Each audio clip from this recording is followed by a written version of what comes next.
episódio 59, e hoje a gente só tem um verso, que é o capítulo 10, verso 1. Mas acho que você já entendeu que mesmo com um verso dá para fazer muita coisa, né?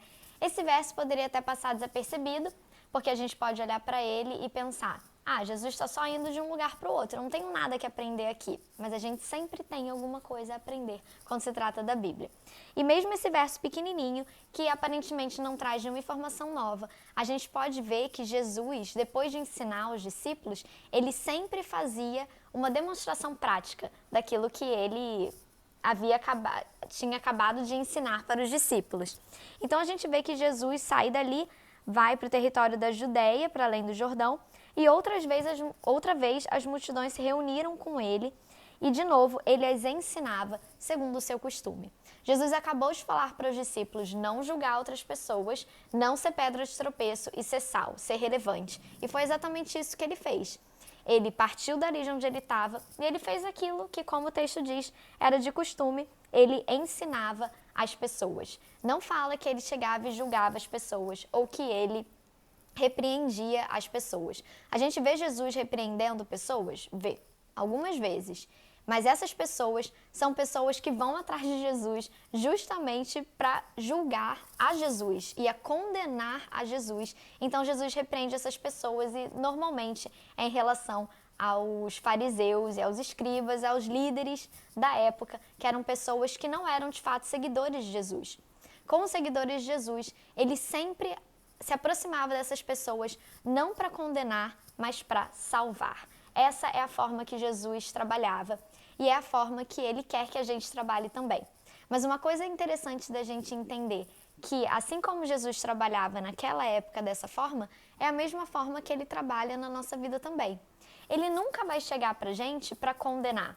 Ele sempre vai chegar até nós para nos salvar, para transformar a nossa vida. De vez em quando isso quer dizer que ele vai tomar uma atitude mais drástica na nossa vida? Sim. A gente vê ele de vez em quando sendo duro com os discípulos também. Mas é sempre com o objetivo de salvar, nunca com o objetivo de condenar. Infelizmente, por causa da nossa cultura, muitas vezes a gente vê Deus como um ser muito longe da gente e um ser tirano e aquele que, na verdade, está só esperando a gente cair por algum motivo e fazer algum erro. A gente tem aquela imagem de Zeus com um raio na sua mão, esperando você errar, ou então um Deus que não se comunica com a gente e que na verdade está esperando a gente adivinhar qual é a vontade dele na nossa vida. Mas ainda bem que a gente tem a Bíblia e a gente não precisa acreditar nessa visão errônea de quem é Deus, porque esse não é o Deus que a Bíblia revela.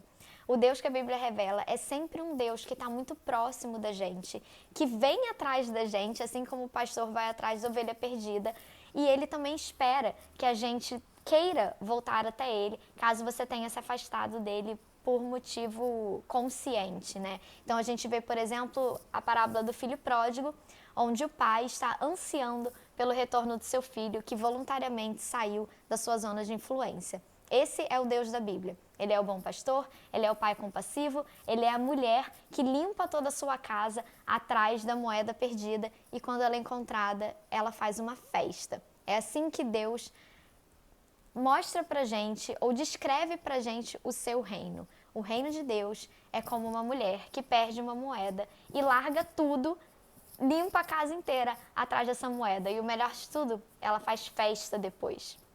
Deus quer sempre nos resgatar e nos salvar. Ele nunca quer nos condenar. E a festa dele é para quando a gente se volta para ele e ouve a sua voz.